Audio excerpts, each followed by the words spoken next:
This is Lily, Brittany, and Chloe. One in 5 individuals is suffering from a mental illness right now or will be diagnosed with a mental illness at some point in their life. With odds like this, chances are that someone close to you is dealing with a mental illness or a mental health problem and is too afraid to speak out. Hi, my name is Gracen Westmoreland, and today I'm going to tell you about mental health and stigma, the causes and implications of stigma, as well as diminishing stigma and why we should want to. Our society tends to shame or ignore those with mental illness, and I want to change that. This is a quote from Demi Lovato. Who is very outspoken about the topic of mental health. She has struggled with mental health herself. She's diagnosed with bipolar disorder. She has an eating disorder and has dealt with substance abuse problems. She's been able to become very successful despite the stigma, and now she speaks out about mental health so that others can do the same. Mental health problems are growing in prevalence. Suicide rates are rising, and since the odds of having a mental health problem are so common, chances are you know someone with one, and by diminishing the stigma, you can help save lives. Mental health affects everyone, be that you have a mental illness yourself, you know someone with a mental illness, or contributing to the stigma. I've been very interested in psychology for many years now, especially since learning more about Demi Lovato, and I completed a capstone project on mental health and the stigma surrounding it, where I attended a psychosocial rehabilitation center and was able to learn from and interact with individuals who have dealt with mental health issues for most of their life. So first, I will tell you about what mental illness is. Second, I will explain stigma and the causes and implications of it. And lastly, I will discuss how to diminish stigma as well as why we should want to. Mental illness greatly impacts an individual's ability to function in their everyday life, just as a physical illness would. And stigma is the idea that an individual with a mental illness should feel some type of shame or is at fault for having their mental illness. And according to the National Institute of Mental Health, which I last accessed on February 18th, 2019, there are 2 different kinds of mental illness, being any mental illness and a serious mental illness.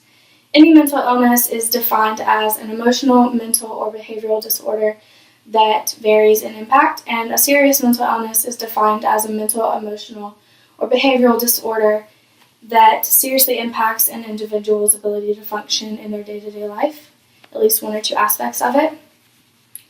And there are many implications and causes of stigma, which I'll talk about now.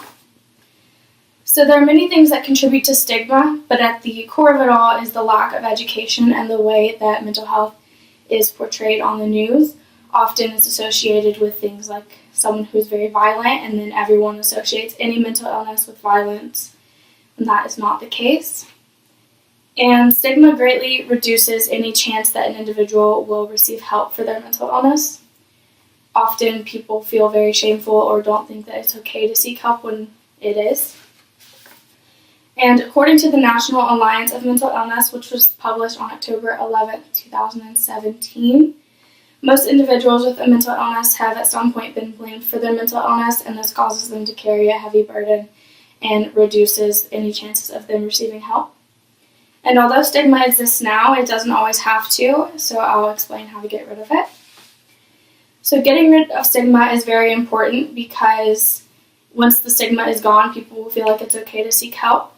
And the way to do that is to increase the education that the public is getting regarding mental illness, because once the public understands what mental illness really is and how successful an individual can be who has a mental illness, the stigma will really just fall away, and that'll aid in reducing suicide rates as well.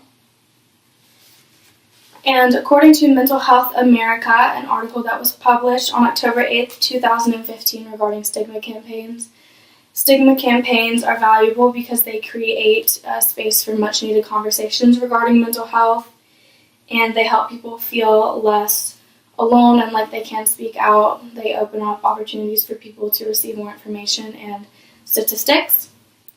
And this takes us to the end of my speech. Today I first discussed mental illness and stigma. Second, I discussed the implications and causes of stigma. And lastly, I discussed how to diminish stigma as well as why we should. Mental health affects everyone in some way, be that you have a mental illness yourself, know someone with a mental illness, or contributing to the stigma. So in conclusion, next time you associate negative connotations with mental illness, remember people like Demi Lovato who have become very successful despite having a mental illness, and how possible it is to be successful even if you are living with a mental illness. So educate yourself and educate others, because it could be your mother or your dad or your sister or anyone else close to you, and you will help someone. Thank you. Okay. Wait, I have something to say. We're all a little messed up, but we're all alright. Oh my god. Just kidding. I will.